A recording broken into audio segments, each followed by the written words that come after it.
Dear learners, welcome back to your educational channel Learn and Educate. Let us continue with our sections. In that line, section 31 Summons to Witness. Summons to witness is the provision in the section 27, 28, and 29 shall apply to summons to give effect, to give evidence, and to produce documents or other material objects. Section 27 says about summons to defendants. Section 28 service to summons where a defendant resides in another state. What is the procedure to be applied by the court of jurisdiction of one state? The procedure shall be followed as if pertaining to the rules specified as if it was issued by the same court, and when the first state issuing the summons to another state shall issue in accordance with the rules uh, followed in another state.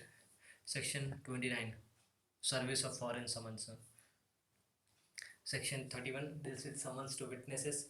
The provisions of section 27, 28, 29 shall apply to summons to give evidence or produce documents or other material evidences. Section 32 Penalty for default.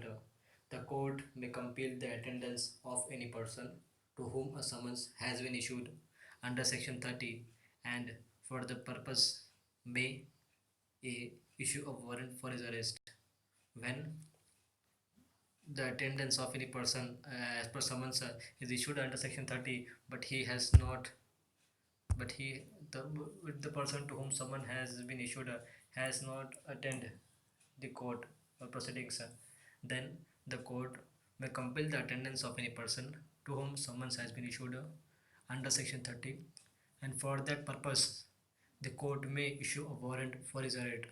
Court will issue a warrant for his arrest, attach and sell his property. C. Impose a fine on him not exceeding 5,000 rupees. Order him to furnish security for his appearances, and in default commit him to the civil prison. Order him to furnish security, to furnish any amount, particular amount, a particular fine, etc. for his appearances before the court, and any default made by him shall attract him to penalty and liability, and he shall be committed to civil prison. In case the summons issued to a person does not attend the court proceedings, then the court may arrest him, issue a warrant for his arrest, attach his property and sell his property, impose a fine upon him up to rupees 5,000, and order him to furnish security for his appearances. Judgment and decree. This is a particular heading under which a few sections have been laid down under the CPC 1908. Judgment and decree. Section 33 Judgment and decree. The court may, after the case has been heard, shall pronounce the judgment, and on such judgment a decree shall follow. And on such judgment a decree will follow. Decree and judgment has been defined under section 10, which we have understood in our initial videos. Therefore, section 2 subsection Therefore, section 2 clause 2 defines the decree. Section 2 clause 9 defines judgment and decree. Under the heading judgment and decree, another section is about interest.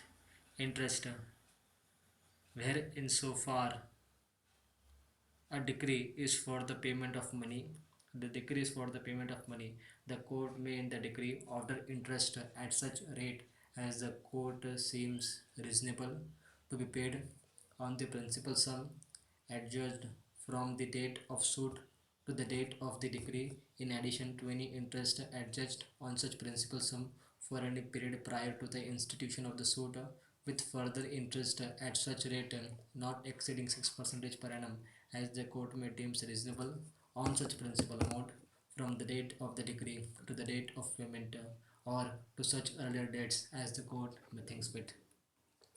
Here, interest means where the insofar as the decree is related to the payment of money, then the court may the decree order the interest. Court will order the payment of interest at such a rate which it deems reasonable to be paid on the principal amount which is adjudged in the decree from the date of the suit, from the date of the suit to the date of the decree, from the date of filing the suit to the date of the decree, in addition to any interest adjudged on such principal sum for any period.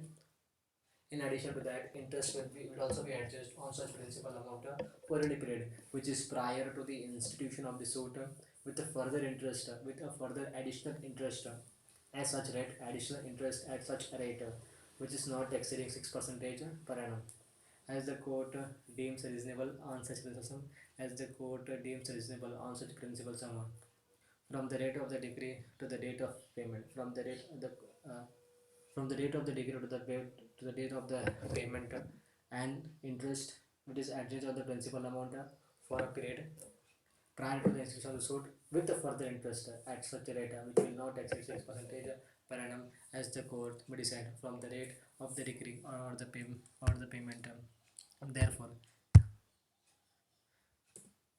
section 34 subsection 2 where such a decree is silent with respect to the payment for further interest on such principal sum from the date of decree to the date of payment or other date earlier dates the court shall be deemed to have refused such interest and a separate suit therefore shall not lie. What has been happened when under section subsection 2 where a decree is silent regarding the payment of further interest on such principal amount from the date of decree to the date of payment or any earlier date from the date of decree to any earlier date as the court may decide, then the court has been silent, the decree is silent about that, then it is deemed, it is supposed that court has refused such interest and no not a separate suit shall be filed with respect to that. No separate suit shall be filed with respect to additional or further interest on the principal one from the date of decree to the date of payment.